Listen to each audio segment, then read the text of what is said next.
Thanks so much for joining us here as we take a look at your detailed Colorado weather forecast, the upcoming weekend, where I think we're generally going to be on the dry side here in Denver for the next couple of days. But you've probably noticed all that cloudier weather. In fact, let's go back to that cloudy. Oh, there was. Went to black for a quick second there, but there it is, all that cloud cover that we've had for your day today. I'll be honest about it. I love this cloud cover. My colleague meteorologist, Jeremy Hola and I were just talking about how we are loving this cloud cover. I'm curious what you think, but to me, this is amazing. Just great running weather. Feels nice outside. You can go for a walk in the middle of the day, and it's just, you're not covered in sweat. It's just nice, isn't it? All right. Meantime, with that minor monologue aside, we do have some storms around this afternoon. I think here in Denver, if you're planning on a happy hour or something outside around 4, 5, 6 o'clock, we will have 1 or 2 showers or storms around, but I think we're going to be mainly on the dry side. The better chance for showers and storms will be south of town, so Centennial, Lone Tree, Park, or Highlands Ranch from C470 on south into Douglas County, so Castle Rock, Castle Pines, and that's where you're going to have the better chance for storms today. Warmer, drier weekend ahead, and of course it is a bit cooler today. And by the way, if you want some fall-like weather or some actual cool weather, if you go, for our friends watching us from Gunnison, from Crested Butte, from Buena Vista, Monarch Pass, on south through the St. Louis Valley, we are in the 50s mainly right now with clouds and showers all day long. So it is certainly cool up this way, and that is where I think we're going to be looking at those temperatures, probably not getting above 60 degrees. Here in Denver, we've had a few breaks in that cloud cover. That should get us on up into the 80s this afternoon.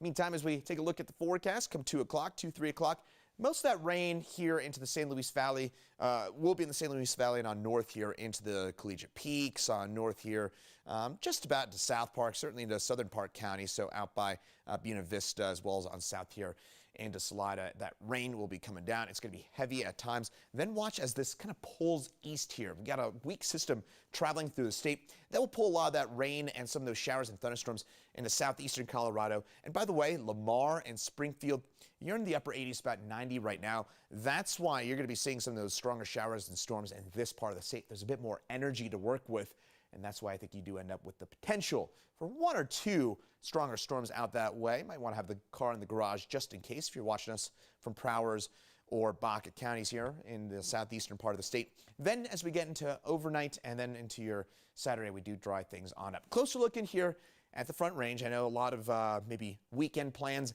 banking on this forecast, so let's get you some more details on this. Will we have rain? Will we not this afternoon here in Denver? My guess is I-25 on east, we're going to be mostly dry today. If you've got an outdoor plan, I think you're okay to go. Probably have some sort of indoor alternative, but I'll call it maybe a 20% chance that we see a shower or storm in Denver. We'll have 1 or 2 around. Most of us don't see it. Meantime, rain mainly on up into the foothills. And I think our models may be underdoing this a little bit. I would say Highlands Ranch, Centennial, Lone Tree are closer to about a 40-50% chance at a shower or storm out this way. Same as you get on up into Conifer, Evergreen, Bailey, certainly into the foothills, about a 40-50-60% chance at a shower or storm.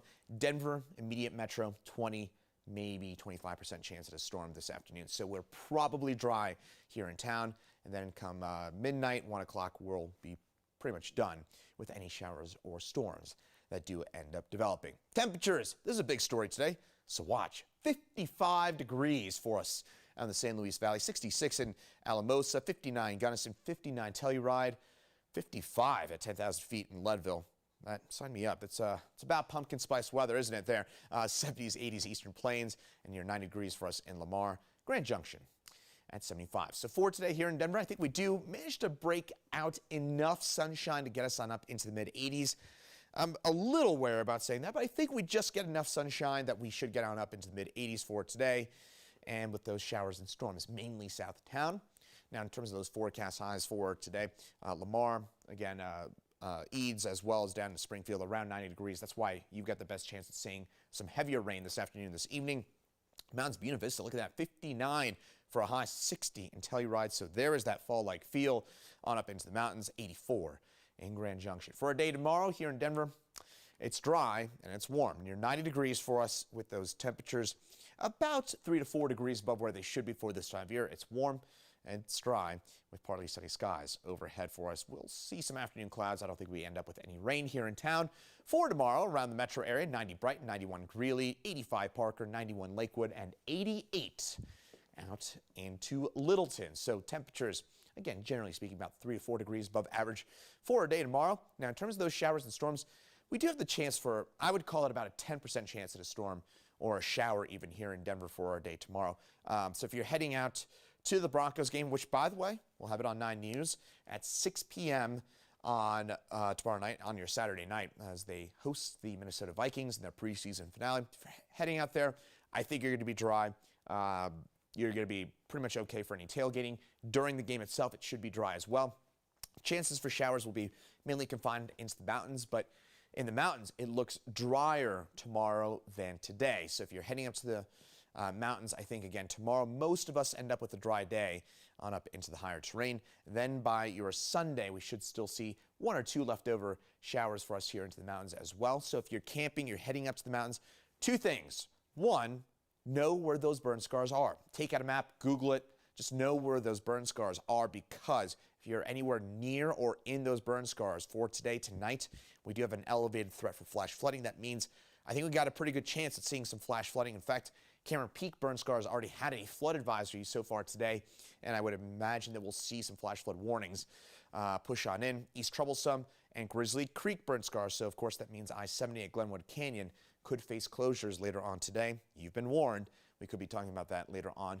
Get that cross-state drive, whichever direction you're going, done as soon as possible. Then that threat decreases as we get into the upcoming weekend, more of a limited threat for flash flooding. 7 days forecast, we do have those temperatures, again, near 90 for both days this weekend. And then this is pretty typical stuff for the last week of August. And by the way, Thursday, September the 1st, and the start of meteorological fall, and it's going to not quite feel fall-like, but it will feel actually fairly typical for what we would expect for the last few days of August and the start of September. Temperatures, generally speaking, in the mid-80s for much of next week. Again, near 90 this weekend, that is above average. But as I kind of mentioned also, I've done this before, 5 stages of Colorado fall, well, we are somewhere around number 3 because we had some of that high elevation snow just a couple of days ago. So it's still 90 degrees, and maybe you're starting to wonder why it's still so warm. Fairly typical for this time of year. Our average last 90-degree day is in the first week of September, and in recent years, we've really seen a big spike in temperatures during the month of September in particular, so wouldn't be surprised if we get a 90-degree day in the second or even third week of September. Final actual real note here, if you're going to the Broncos game, here's a look at that game day forecast. Temperatures in the mid-80s at kickoff for the Broncos against the Vikings. Chief Meteorologist Kathy Sabin will have an update coming up at 4 and 5 today, and then we'll also have meteorologist Lauren Robinson with updates at 6, 9, 10 tonight on the 9 News family of networks. I'm meteorologist Chris Bianchi. Have a great rest of your day and have a great weekend.